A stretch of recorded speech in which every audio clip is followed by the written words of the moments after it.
The former President General of Ohanaeze worldwide, Chief Nnaya Nwodo, has condemned the continued detention of the leader of the indigenous people of Biafra, IPOB, Nnamdi Kanu, after the appeal court ruling.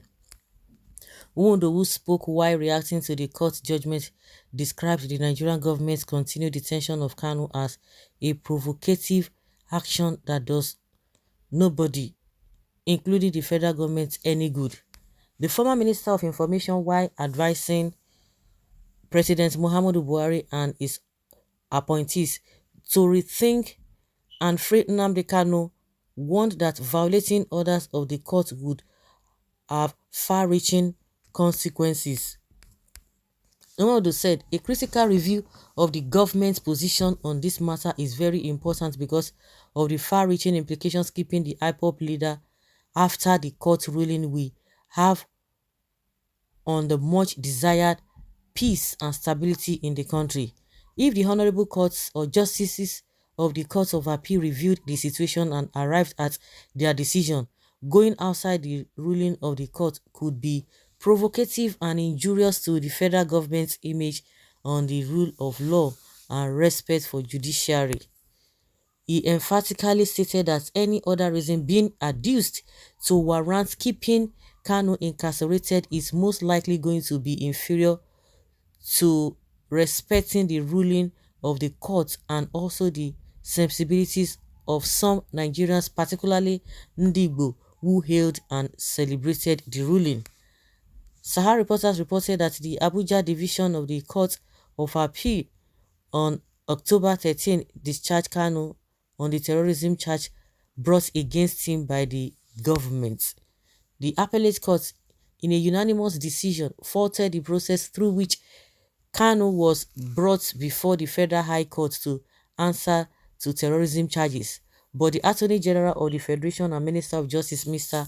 Abubakar Malami, SAN, while reacting to the judgment of the Court of Appeal, clarified that the detained IPOB leader was only discharged and not acquitted by the court.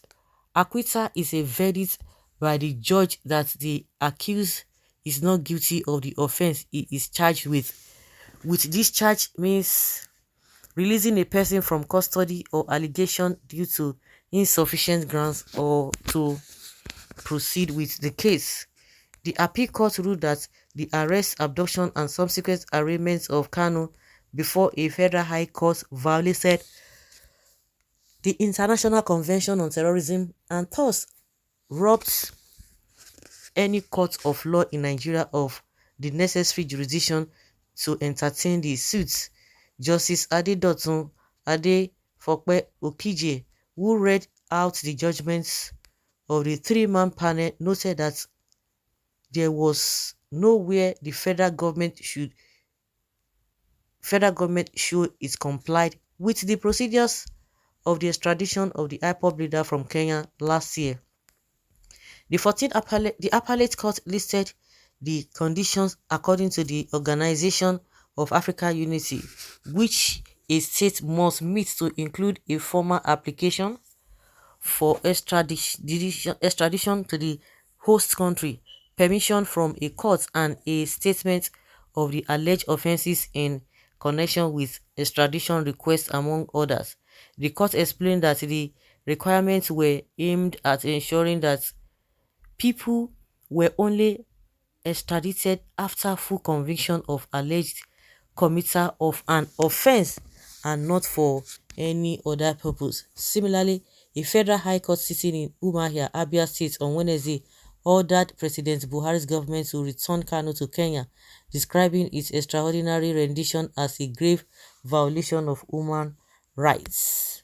The court also awarded Kanu 500 million naira in damages.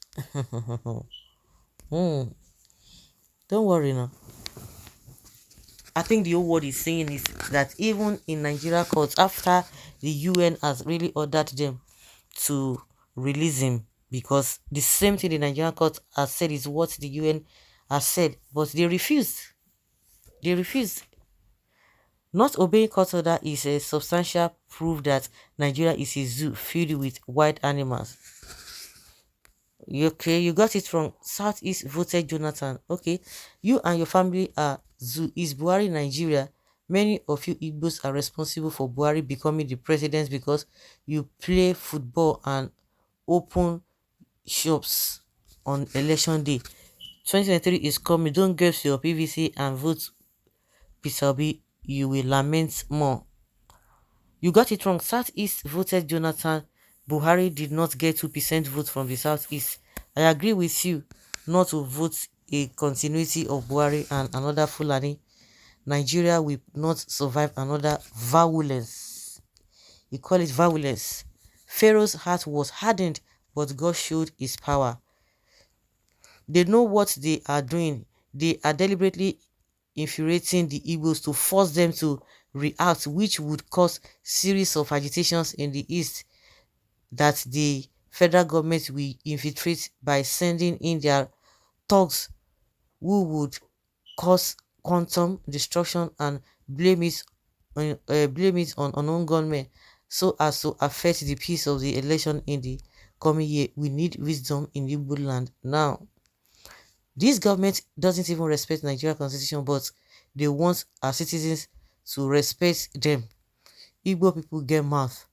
When you people sold out your brothers to your enemies to be killed and detained in prisons, they don't even know that you will lose your respect.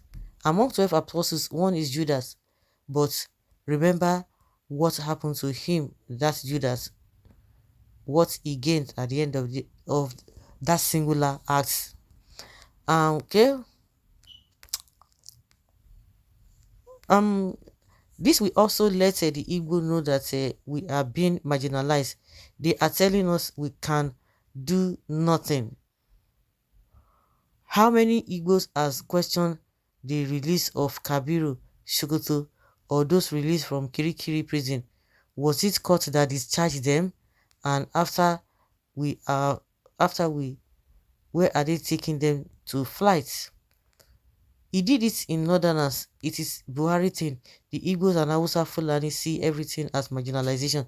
The law says that human rights become secondary in a case of national security. Nnamdi Kanu is seen as a security threat and the government can hold him longer, and even though the court has acquitted him, Buhari did the same thing to Ezazaki and Dasuki, his fellow Northerners. It is just Buhari being Buhari. Shey this one go hook am for neck o.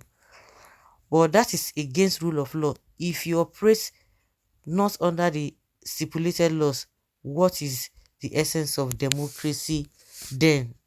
So guys, that's all we say. Let's know your thoughts on this.